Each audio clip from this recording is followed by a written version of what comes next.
In March 2024, an ordinary cardboard box sat among hundreds of items at an estate auction in Richmond, Virginia. Inside was a photograph that would uncover a family secret buried for over a century. Lot 47 held mixed photographs and papers from around 1880 to 1920. The winning bid was $35. The image showed 4 people posed in a fine photography studio. A man and woman sat formally, their 2 young children standing beside them. The photograph was dated 1889 on the studio's raised label, Levine Studios, 147 Royal Street, New Orleans, Louisiana. At first look it seemed a usual late Victorian family picture, but several details made it odd. The man's skin was clearly darker than his wife's. The children looked even lighter than their mother. In 1889 New Orleans, this mix told a clear story. This was a mixed-race Creole family, part of the city's complex racial system that existed for a short time between the end of slavery and the start of Jim Crow laws. Dr. Rebecca Walsh, a historian who studies Southern communities after Reconstruction, bought the box and took the photograph to Georgetown University's digital imaging lab. What she hoped to find was basic facts about the family's identity. What she actually found would start one of the most striking family history searches in recent American history. When the photograph was scanned at 50 times magnification, tiny text became visible along the bottom edge. The words were written in neat French script, so small they would have needed a jeweler's magnifying glass to write, "May our children be free." Better imaging also showed that the man's hand, pressed against his vest, covered a hard object under the cloth. The pressure made clear marks that, when magnified, showed a date, September 15th, 1889. Researchers checked this date against old records. 15 days after this photograph was taken, Louisiana would hold a constitutional meeting that would take voting rights from black citizens and bring in harsh segregation. 2 weeks after that meeting, the man in the photograph, later named Antoine Dubois, would disappear from all historical records. His wife and children would vanish too, but unlike Antoine, they would return with new names, new identities, and most important, a new race. The family had made a choice that would echo through 5 generations, and in 2024 that choice would finally come to light. Levine Studios stood in a simple building on Royal Street in New Orleans' French Quarter. During the 1880s and 1890s, owner Jean-Baptiste Levine openly offered his services to free people of color in a city where most white-owned businesses refused to serve black or mixed-race clients. Old records show that Levine's customers included New Orleans' special Creole community, people of mixed African, French, and Spanish background who held a complex middle place in the city's racial order. Some were wealthy, educated, and owned property. Many spoke French as their first language. During Reconstruction, some had even held public office. But by 1889, that world was falling apart. White supremacist groups were gaining political power again across the South. States were making new laws to separate and take rights from black citizens. Louisiana's constitutional meeting was set for late September 1889, and everyone knew what was coming: the end of whatever weak racial tolerance had existed. The Dubois family's decision to visit Levine Studios in mid-September was not by chance. Research into the studio's account books showed that Levine charged different prices for different kinds of portraits. A regular family sitting cost $2, but for $5 he offered what he quietly called a documentation service, high-quality portraits with extra copies and careful keeping. The Dubois family paid $7, a large sum in 1889, equal to about $200 today. The extra cost included tiny engraving on the photograph itself, a service Levine gave for clients who wanted to hide messages that could only be read with magnification. Why would a family need to hide a message in their own portrait? The answer lay in what was about to happen. The Louisiana Constitutional Convention would put in place rules that effectively ended black voting rights, enforced strict segregation, and banned interracial marriage. Mixed-race families like the Dubois family were about to become illegal. The photograph was proof. Antoine and Celeste Dubois were making a record of their family's existence before the family was forced to stop existing. The hidden message, "May our children be free," was not a wish. It was a goodbye. The family that sat for this portrait in September 1889 would never be together again. Within weeks, they would make a choice that millions of American families faced: give up their identity or give up their safety. They could not have both. Modern digital imaging technology has changed historical research. What was invisible to earlier generations of historians can now be shown with special scanning tools. When the Dubois photograph went through high-resolution scanning at Georgetown University, the process captured details at a tiny level. The French writing along the bottom edge was the first discovery, but it was not the last. Dr. Martin Chen, the imaging expert, noticed strange patterns in other parts of the photograph.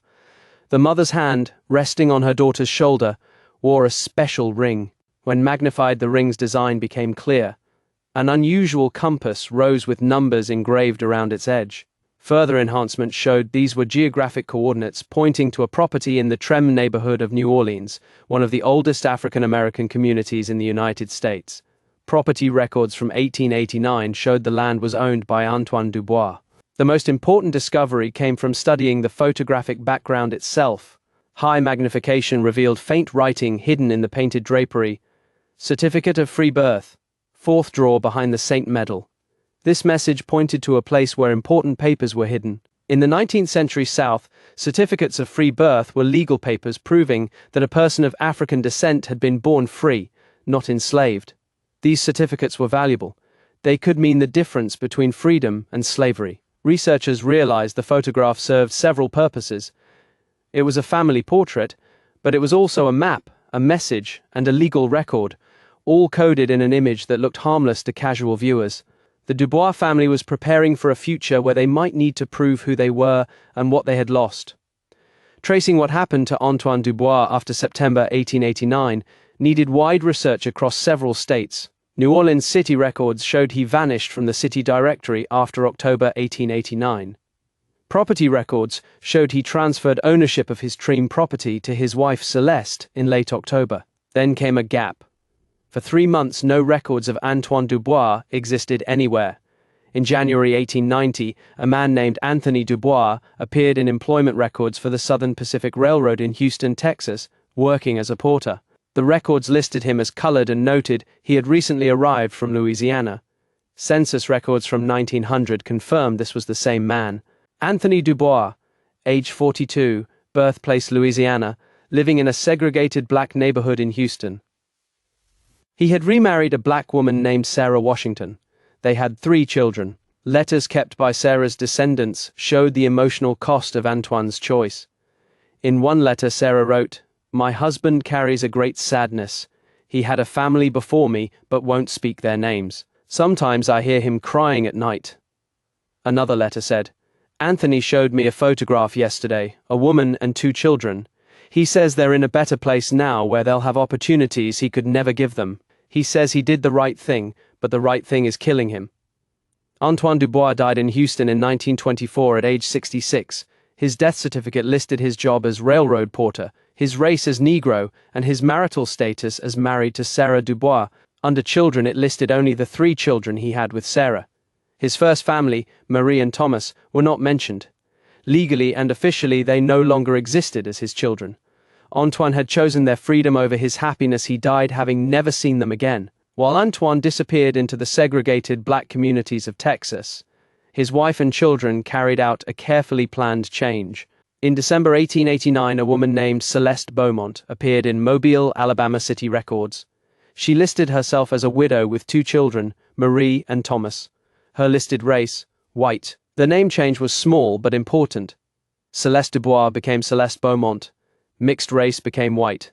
Church records from Mobile's Sacred Heart Catholic Church show the Beaumont family's arrival. The parish priest noted that Mrs. Beaumont presented proper letters of introduction from New Orleans. She enrolled her children in the parish school, gave generously to the church, and quickly joined Mobile's white Catholic community. Research suggests Celeste had help from a network of Creole families and some Catholic priests who provided papers that hid racial heritage. For families like the Dubois with light skin, French language skills, Catholic faith, and enough money, crossing the color line was hard but possible. The children's school records show how fully Celeste rebuilt their identities. Marie and Thomas were enrolled as having recently arrived from Paris, France, with their widowed mother. By 1895, Celeste had remarried. Her new husband, Harold Whitmore, was a white merchant who owned a successful import business. The marriage certificate listed Celeste's race as white. The children took the Whitmore surname. Marie Dubois became Marie Whitmore. Thomas Dubois became Thomas Whitmore. Their father Antoine was erased from official records, replaced by a fictional French aristocrat who had died tragically. Through this second marriage, Celeste secured her children's future in white America. The cost was everything they had been. The benefit was everything they could become. By 1920, the split between Antoine's descendants and Celeste's descendants showed the sharp reality of racial division. In Houston, Antoine's children with Sarah grew up in a segregated black neighborhood. They attended underfunded colored schools. James became a railroad porter like his father. Robert worked as a janitor despite nurse training. Dorothy became a teacher in the colored school system, earning roughly half what white teachers made. Meanwhile, Marie and Thomas Whitmore attended well-funded white schools. Marie graduated from a private women's academy and married a banker. Thomas attended Auburn University and later started his own company. By 1920, Thomas owned property, voted in elections, and served on the city council. Same genetic heritage, same parents, completely different. America's census records from 1920 show this division clearly. Antoine's Houston descendants lived where average home value was $800 and average life expectancy was 48 years. Celeste's descendants lived where average home value was $4,500 and average life expectancy was 63 years. Antoine's grandchildren grew up with colored-only water fountains and the constant threat of violence. Celeste's grandchildren grew up with access, opportunity, and the safety of whiteness. Neither family spoke about the past. Antoine's descendants knew their grandfather had lost a family but were never told details. Celeste's descendants were told their grandmother was French Creole from New Orleans, but specifics were vague. Both families were carrying secrets. Both had learned that survival required forgetting. But the 1889 photograph existed, buried in an estate box, waiting to reveal what everyone had worked so hard to hide.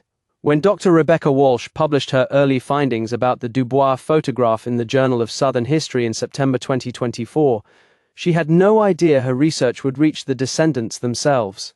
The article included the enhanced image of the Dubois family, alongside analysis of the hidden writings and the family's decision to separate along racial lines.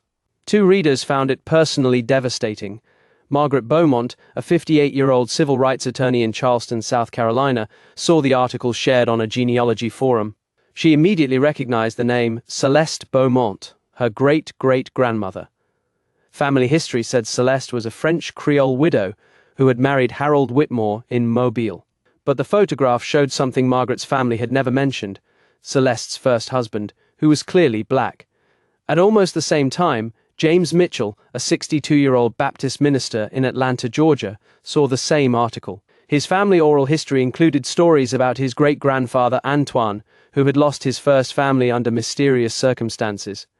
James had assumed they had died, but the photograph showed they had been alive and had crossed the color line. Both Margaret and James contacted Dr. Walsh within days of each other.